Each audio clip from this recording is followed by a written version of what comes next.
Anantapuram assembly నియోజకవర్గం అంటే ఇప్పటికీ అనంతపురం రూరల్ కావచ్చు, రాప్తాడు మండలము, ఆత్మకూరు మండలము, పూడేరు మండలం అన్ని కూడా అనంతపురం అసెంబ్లీ నియోజకవర్గం 100కి 100 రూపాయలు కూడా అన్ని గ్రామాలు కూడా ఎలక్ట్రిఫికేషన్ చేసిన ఘనత కూడా ఆయనకే కూడా దక్కుతుంది. అంతేకాదు ఒక పార్లమెంటు సభ్యునికి కూడా మరీ ముఖ్యంగా ఈ అనంతపురం జిల్లా కానీ రాయలసీమలో ఉండే కరువులు ఇవన్నీ గుర్తించి ఆ పోరాటాల్లో కూడా భాగస్వామ్యమై ఎంతో మంది పెద్దలు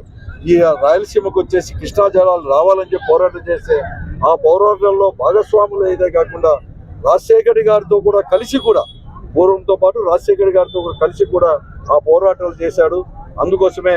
ఆ రోజు కృష్ణా జలాలు ఈ రాయలసీమకు వచ్చినప్పుడు మరీ ముఖ్యంగా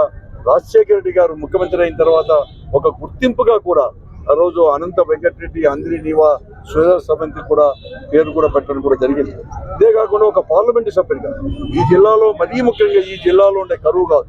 ఈ జిల్లాలో రైతాంగం కానీ రైతు కూలీలు కానీ వలసలకు వెళ్ళిపోయినప్పుడు ఆత్మహత్యలు ఇవన్నీ చేసుకున్నప్పుడు కూడా చేసి ఈ జిల్లాలో ఒక టీం అనేది కూడా తీసుకొని పోయి జైసమ్మీర్ కూడా సందర్శించి జైసమ్మీర్ అంతా కూడా పరిశీలించి అక్కడ అతి తక్కువ వర్షపాతం ఈ భారతదేశంలోనే రెండవది కూడా అతి తక్కువ వర్షపాతం దేశంలో సందర్శించి అక్కడ జరుగుతున్న కార్యక్రమాలు అక్కడ కరువు పరిస్థితులు ఎదుర్కొంటున్న కార్యక్రమాలు కూడా చూసి అప్పటి ప్రధానమంత్రి పివి నరసింహరావు గారికి దగ్గరికి వెళ్ళి ఇక్కడ ఉండే పరిస్థితులన్నీ కూడా విశదీకరించి టీడీపీని కూడా అంటే డెజర్ట్ డెవలప్మెంట్ దాంట్లో తీసుకొని వచ్చిన ఘనత కూడా వారికే కూడా దక్కుతుంది. ఆ రోజు టీడీపీ వచ్చింది కాబట్టి తర్వాత మొట్టమొదటిగా ఈ జిల్లాలో జాతీయ ఉపాధి హామీ పథకం రావాలన్నా ఇతర కార్యక్రమం రావాలన్నా వాటర్ షెడ్ రావాలన్నా ఇవన్నీ కూడా వచ్చే కార్యక్రమం కూడా చేశాడు. ఇదే కాకుండా ఈరోజు ప్రశాంతతకు కూడా